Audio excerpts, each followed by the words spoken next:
ದೇವರು ಪ್ರೀತಿಸುವ ಪ್ರೀತಿಯ ಬಿಗ್ ಜೆ ಟಿ ವಿ ಪ್ರಿಯ ವೀಕ್ಷಕರಿಗೆ ನಮ್ಮ ಕರ್ತನಾದ ಯೇಸು ಕ್ರಿಸ್ತನ ಹೆಸರಿನಲ್ಲಿ ನಿಮ್ಮನ್ನು ವಂದಿಸಿ ಸ್ವಾಗತ ಬಯಸ್ತಿದ್ದೇವೆ. ಬನ್ನಿರಿ, ದೇವರ ವಾಕ್ಯವನ್ನು ಇಂದು ನಾವು ಒಟ್ಟಾಗಿ ಅಧ್ಯಯನ ಮಾಡಿಕೊಳ್ಳೋಣ. ಇಂದಿನ ನಮ್ಮ ಅಧ್ಯಯನ ಮೊದಲನೇ ಕೊರಿಂಥದವರಿಗೆ ಬರೆದ ಪತ್ರಿಕೆ, the first epistle to the Corinthians, chapter 7, 7ನೇ ಅಧ್ಯಾಯ 21ರಿಂದ 40 ವಚನಗಳವರೆಗೆ ಇರುವಂಥ ವಾಕ್ಯ ಭಾಗ.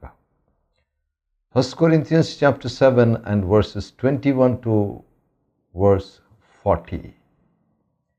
ಈ ಮೊದಲನೇ ಕೊರಿಂಥ 7:21ರಿಂದ ಇರುವಂಥ ವಾಕ್ಯ ಭಾಗದಲ್ಲಿ ನಾವು ನೋಡಿಕೊಳ್ತಕ್ಕಂಥ 19 ಅಂದರೆ ಭಕ್ತಿಯ ಜೀವನಕ್ಕೆ 19 ಮಾರ್ಗದರ್ಶನಗಳನ್ನು ನಾವು ನೋಡಿಕೊಳ್ಬೋದು.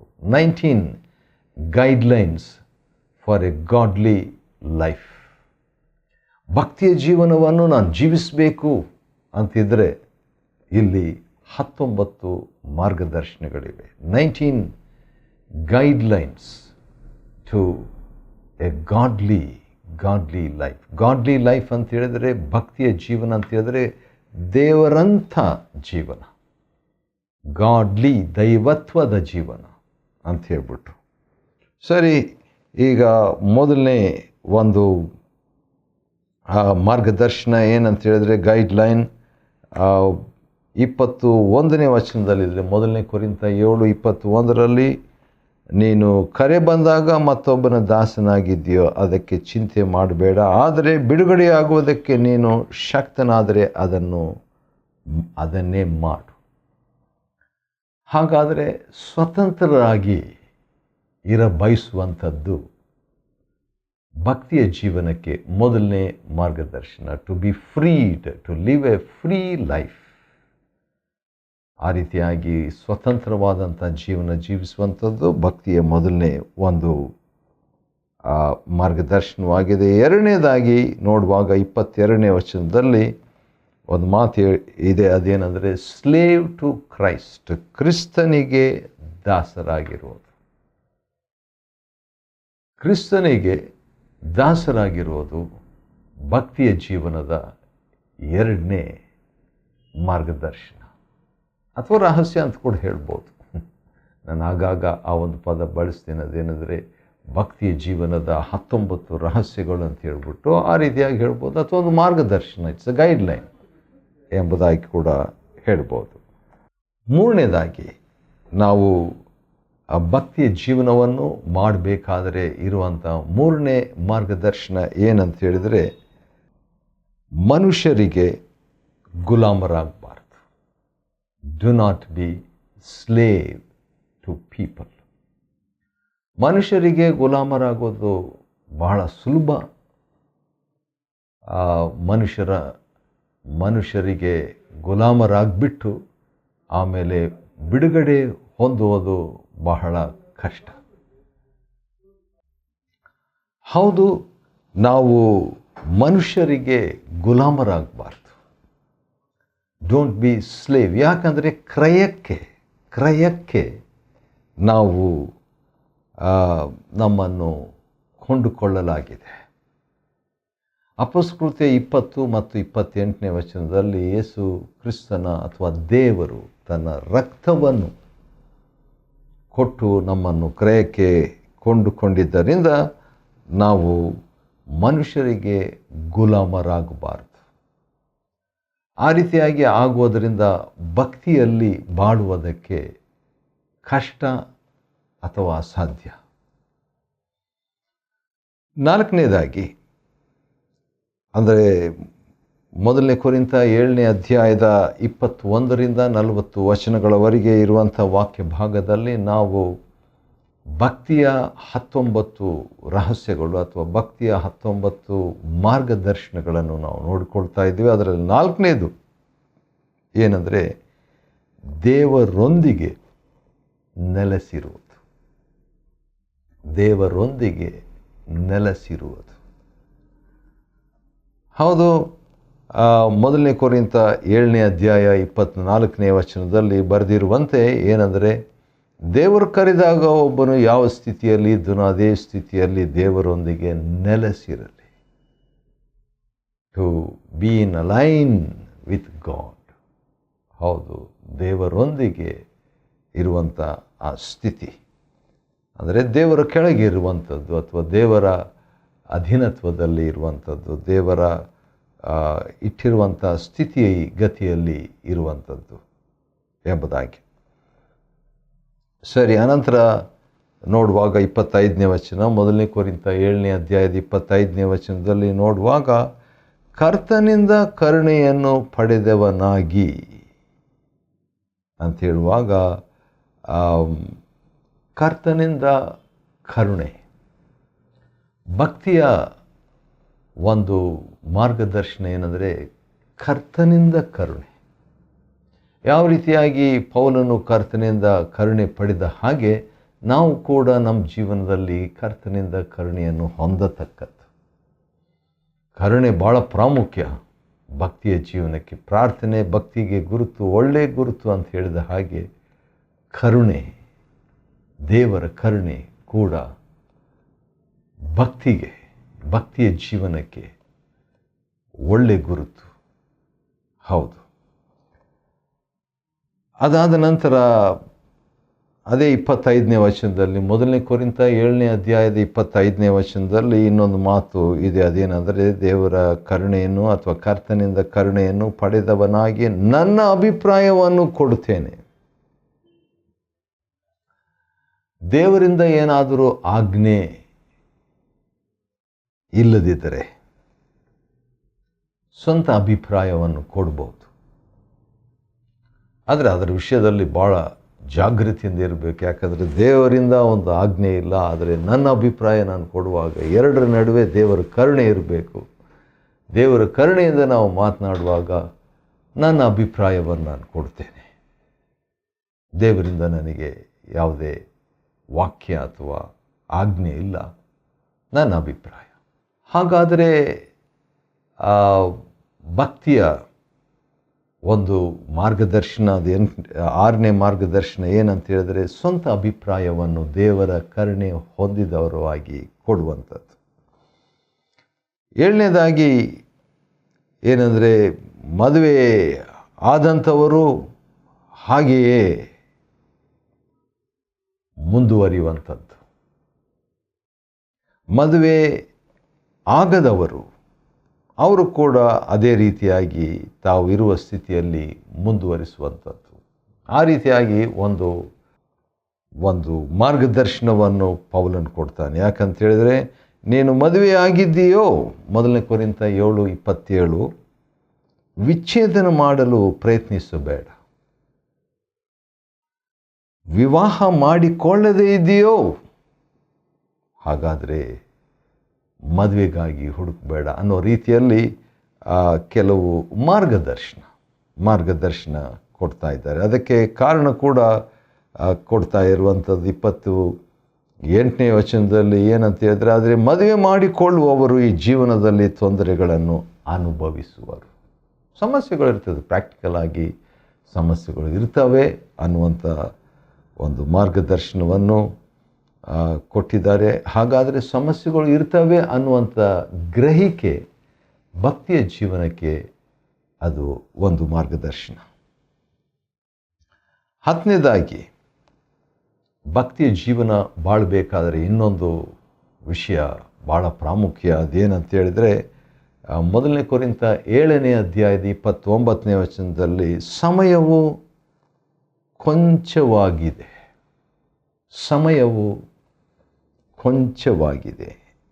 ಎಂಬುದಾಗಿ. ಹಾಗಾದರೆ ಸಮಯವು ಕೊಂಚವಾಗಿದೆ ಎಂಬ ಗ್ರಹಿಕೆ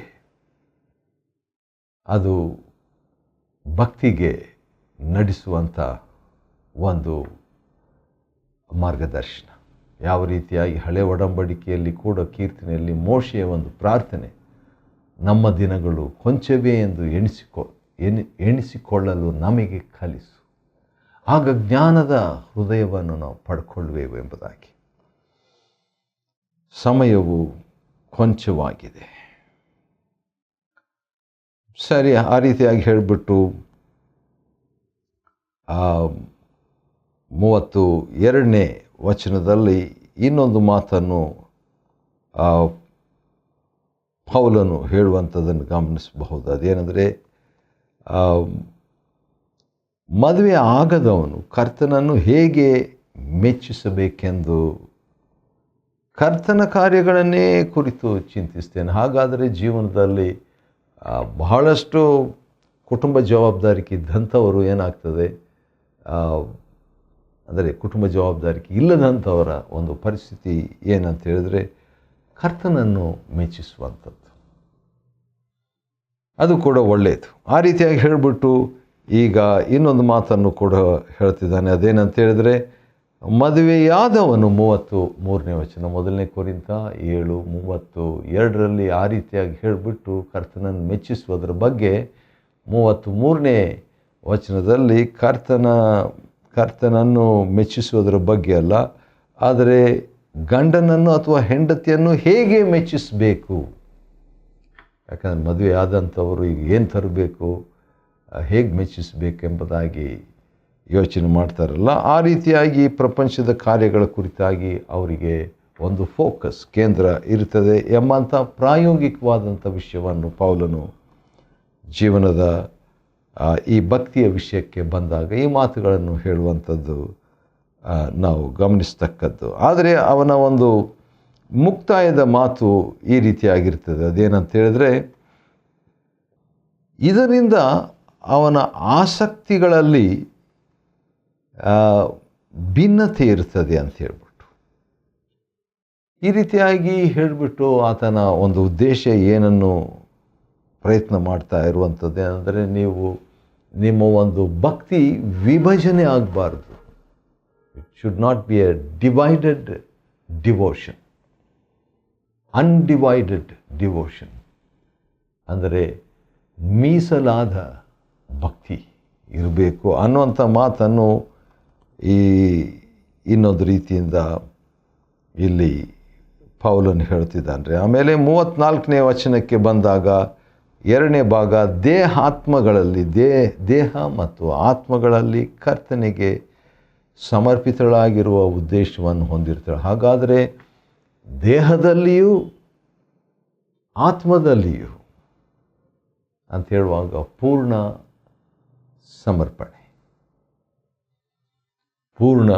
ಸಮರ್ಪಣೆ. ಹಾಗಾದರೆ ಭಕ್ತಿಯ ಜೀವನ ನಾವು ಜೀವಿಸಬೇಕಾದ್ರೆ ನಾವು ದೇಹದಲ್ಲಿಯೂ ದೇವರಿಗೆ ಸಮರ್ಪಣೆ, ಆತ್ಮದಲ್ಲಿಯೂ ದೇವರಿಗೆ ಸಮರ್ಪಣೆ, ಆ ರೀತಿಯಾಗಿ ನಾವು ಜೀವಿಸಬೇಕಂತ ದೇವರು ಇಷ್ಟಪಡ್ತಾರೆ. ಮುಂದೆ ನಾವು ನೋಡಿಕೊಳ್ಳೋಣ. 1 ಕೊರಿಂಥ 7ನೇ ಅಧ್ಯಾಯವನ್ನು ನಾವು ಅಧ್ಯಯನ ಮಾಡಿಕೊಳ್ತಾ ಇದ್ದೇವೆ. ಅದರಲ್ಲಿ 21ರಿಂದ 40 ವಚನಗಳವರೆಗೆ ಇರುವಂಥ ವಾಕ್ಯ ಭಾಗವನ್ನು ಅಧ್ಯಯನ ಮಾಡಿಕೊಳ್ತಿದ್ದೇವೆ. ಅದರಲ್ಲಿ 15ನೇ ಒಂದು ಮಾರ್ಗದರ್ಶನ, the 15th guideline for a godly life, ಭಕ್ತಿಯ ಜೀವನ ಜೀವಿಸಲಿಕ್ಕೆ 15ನೇ ಒಂದು ಮಾರ್ಗದರ್ಶನ ಏನಂದರೆ, ಭಕ್ತಿಯಿಂದ 35ನೇ ವಚನದ 2ನೇ ಭಾಗ, ಭಕ್ತಿಯಿಂದ ಕರ್ತನ ಸೇವೆಯನ್ನು ಮಾಡುವವರಾಗಿ ನೀವು ಜೀವಿಸಬೇಕೆಂದು ನಿಮ್ಮ ಒಳ್ಳೆಯದಕ್ಕಾಗಿ ಹೇಳ್ತಿದ್ದೇನೆ. ಹೌದು, ಈಗ ಸ್ವಲ್ಪ ಮುಂಚೆ ನಾನು ಹೇಳಿದ್ನಲ್ವ, ಅದೇನೆಂದರೆ ಅನ್ಡಿವೈಡೆಡ್ ಡಿವೋಷನ್ ಅಂತ ಹೇಳ್ಬಿಟ್ಟು, ಅಂದರೆ ವಿಭಜನೆ ಇಲ್ಲದಂಥ ಒಂದು ಪ್ರತಿಷ್ಠೆ. ಅದನ್ನೇ 35ನೇ ವಚನದಲ್ಲಿ, ನಾನು ನಿಮಗೆ ಬಂಧನ ಹಾಕಬೇಕೆಂದಿದ್ದನ್ನು ಹೇಳದೆ ಗಮನ ಸೆಳೆಯದ ಭಕ್ತಿಯಿಂದ, ಗಮನ ಸೆಳೆಯದ ಭಕ್ತಿಯಿಂದ ಆ ರೀತಿಯಾಗಿ ನಾವು ಬಾಳಬೇಕು ಅನ್ನುವಂಥದ್ದು ಪೌಲನ ಒಂದು ತಾತ್ಪರ್ಯ ಅಥವಾ ವಿಷಯ. ಈ ರೀತಿಯಾಗಲ್ಲ, ಇಡೀ 1 ಕೊರಿಂಥ 7ನೇ ಅಧ್ಯಾಯದಲ್ಲಿ ಮದುವೆ ವಿಷಯದಲ್ಲಿ ಅನೇಕ ವಿಷಯಗಳಲ್ಲಿ ಅದು ವಿಧವೆಯರ ವಿಷಯದಲ್ಲಿ ಅಥವಾ ಕನ್ಯೆಯ ವಿಷಯದಲ್ಲೆಲ್ಲ ಮಾತನಾಡುವಾಗ ಭಕ್ತಿ, ಗಮನ ಸೆಳೆಯದ ಭಕ್ತಿ ಇರಬೇಕನ್ನುವಂಥದ್ದು. ಮತ್ತು ಸರ್ವ್ ದ ಲಾರ್ಡ್, ಕರ್ತನ ಸೇವೆಯನ್ನು ಮಾಡುವವರಾಗಿ ಜೀವಿಸಬೇಕಂತ, ಕರ್ತನ ಸೇವೆ ಮಾಡಬೇಕು. ಮದುವೆ ಆದರೂ ಮದುವೆ ಆಗದಿದ್ದರೂ, ಕನ್ಯೆ ಆದರೂ ವಿಧವೆಯರಾದರೂ ಕರ್ತನ ಸೇವೆ, ಪೂರ್ಣಕಾಲ ಸೇವೆ ಅಂತ ಇದೆ. ಹೌದು, ಭಾಗಶಃ ನಮಗೆ ಆ ರೀತಿಯಾಗಿ ಕೂಡ ಪಾರ್ಟ್ ಟೈಮ್ ಆಗಿ ಕರ್ತನ ಸೇವೆಯನ್ನು ಮಾಡ್ಬೋದು. ಕೆಲಸ ಹೊಟ್ಟೆಗಾಗಿ, ಹೌದು, ಕುಟುಂಬ ನೋಡಿಕೊಳ್ಳೋದಕ್ಕಾಗಿ ಅದೇ ಸಂದರ್ಭದಲ್ಲಿ ಅವಕಾಶ ಸಿಕ್ಕಿದಾಗ ಕರ್ತನ ಸೇವೆಯನ್ನು ಖಂಡಿತವಾಗಿ ಮಾಡಬೇಕು. ಅದು ಬೇಕಾಗ್ತದೆ. ಸರಿ, ನಿಮ್ಮ ಒಳ್ಳೆಯದಕ್ಕಾಗಿ ಇದನ್ನು ಹೇಳ್ತಿದ್ದೇನೆ ಅಂತ ಹೇಳ್ತಾನೆ. 16ನೇದಾಗಿ ನೋಡುವಾಗ 36ನೇ ವಚನದಲ್ಲಿ ಮಗಳ ವಿಷಯದಲ್ಲಿ ತಂದೆಗೆ ಆ ಒಂದು ಹಕ್ಕು ಇದೆ, ತೀರ್ಮಾನ ತೆಗೆದುಕೊಳ್ಳುವಂಥದ್ದು ಎಂಬ ಮಾತು ಕೂಡ ಅಲ್ಲಿ ಹೇಳಲಾಗಿದೆ. ಮಗಳ ವಿಷಯದಲ್ಲಿ ಅಥವಾ ಮಗನ ವಿಷಯದಲ್ಲಿ, ಹೌದು, ಮಕ್ಕಳನ್ನು ನೋಡಿಕೊಳ್ಳುವಂಥದ್ದು ತಂದೆ ತಾಯಿಗಳ ಒಂದು ಜವಾಬ್ದಾರಿಕೆ. ತಂದೆಯ ಬಗ್ಗೆ ಇಲ್ಲಿ ಹೇಳಲಾಗಿದೆ, ಆದರೆ ತಾಯಿ ಕೂಡ ಅಷ್ಟೇ ಒಂದು ಅಧಿಕಾರ ಇರುವಂಥದ್ದನ್ನು ಗ್ರಹಿಸ್ತಕ್ಕದ್ದು. 39ನೇ ವಚನದಲ್ಲಿ ನೋಡುವಾಗ ವಿಧವೆ ಮತ್ತೆ ಮದುವೆ ಆಗುವ ವಿಷಯದಲ್ಲಿ ಒಂದು ಮಾತು ಹೇಳ್ತಾ ಇದ್ದಾನೆ. ಇದು ಭಕ್ತಿಯ ಜೀವನದ ಮತ್ತೊಂದು ಮಾರ್ಗದರ್ಶನ. ಅದೇನು, ಹೆಂಡತಿಯು ತನ್ನ ಗಂಡನು ಜೀವದಿಂದಿರುವ ತನಕ ಅವನಿಗೆ ಬದ್ಧಳಾಗಿದ್ದಾಳೆ. ಗಂಡ ಸತ್ತಿದ್ದರೆ ಆಕೆಯು ತನಗೆ ಬೇಕಾದವನನ್ನು ಮದುವೆ ಮಾಡಿಕೊಳ್ಳುವುದಕ್ಕೆ ಸ್ವತಂತ್ರಳಾಗಿದ್ದಾಳೆ. ಇದೇ ಮಾತನ್ನು ರೋಮ ಪತ್ರಿಕೆ 7ನೇ ಅಧ್ಯಾಯದಲ್ಲಿ ಕೂಡ ಪೌಲನು ಇನ್ನೊಂದು ರೀತಿಯಿಂದ ಹೇಳಿ ಇಲ್ಲಿ ಕೂಡ ನೇರವಾಗಿ ಹೇಳುವಂಥದ್ದನ್ನು ಗಮನಿಸ್ತೇವೆ. 18ನೇದಾಗಿ, ಆದರೆ ಕರ್ತನಲ್ಲಿ ವಿಶ್ವಾಸಿಯಾಗಿರಬೇಕು. ಹಾಗಾದರೆ ಮದುವೆ ಮಾಡಿಕೊಳ್ಳುವಂಥ ವಿಷಯದಲ್ಲಿ ವಿಶ್ವಾಸಿಯನ್ನೇ ಆ ವಿಧವೆ ಮದುವೆಯಾಗಬೇಕು ಎಂಬ ಮಾತು. ಕೊನೆಯದಾಗಿ ತನ್ನ ಅಭಿಪ್ರಾಯವನ್ನು ಹೇಳುವುದರಲ್ಲಿ ಪೌಲನು ಮುಂದುವರಿಸಿ 40ನೇ ವಚನದಲ್ಲಿ, ನನ್ನ ಅಭಿಪ್ರಾಯ ದೇವರಾತ್ಮನ ಪ್ರೇರಣೆಯಿಂದ ನಾನಿದನ್ನು ಹೇಳುತ್ತಿದ್ದೇನೆಂಬುದು ನನ್ನ ಭಾವನೆ. ನನ್ನ ಅಭಿಪ್ರಾಯ ಅಂತ ಹೇಳಿಬಿಟ್ಟು ಕಡೆಗೆ ಇದು ದೇವರ ಆತ್ಮನ ಪ್ರೇರಣೆಯಿಂದ ಇದನ್ನು ನಾನು ಹೇಳ್ತಾ ಇದ್ದೀನಿ. ಒಬ್ಬ ಭಕ್ತಿವಂತನ ಜೀವನ ಆ ರೀತಿಯಾಗಿರಬೇಕು, ದೇವರ ಆತ್ಮನ ಪ್ರೇರಣೆಯಿಂದ ಮಾತನಾಡುವುದು. ಮತ್ತು ಆ ರೀತಿಯಾಗಿ ಮಾತನಾಡುವಾಗ ನಾವು ಭಕ್ತಿಯ ಜೀವನಕ್ಕೆ ಸಾಕ್ತೇವೆ. 1 ಕೊರಿಂಥ 7ನೇ ಅಧ್ಯಾಯ 21ರಿಂದ 40 ವಚನಗಳವರೆಗೆ ಇರುವಂಥ ವಾಕ್ಯ ಭಾಗವನ್ನು ಅಧ್ಯಯನ ಮಾಡಿಕೊಳ್ಳುವಂತೆ, ಅದರಿಂದ ಭಕ್ತಿಯ ಜೀವನಕ್ಕೆ 19 ಮಾರ್ಗದರ್ಶನಗಳನ್ನು ಕಲಿಯುವಂತೆ ದೇವರು ಕೊಟ್ಟ ಕೃಪೆಗಾಗಿ ಆತನಿಗೆ ಸ್ತೋತ್ರವಾಗಲಿ. ದೇವರು ನಿಮ್ಮನ್ನು ಆಶೀರ್ವದಿಸಲಿ.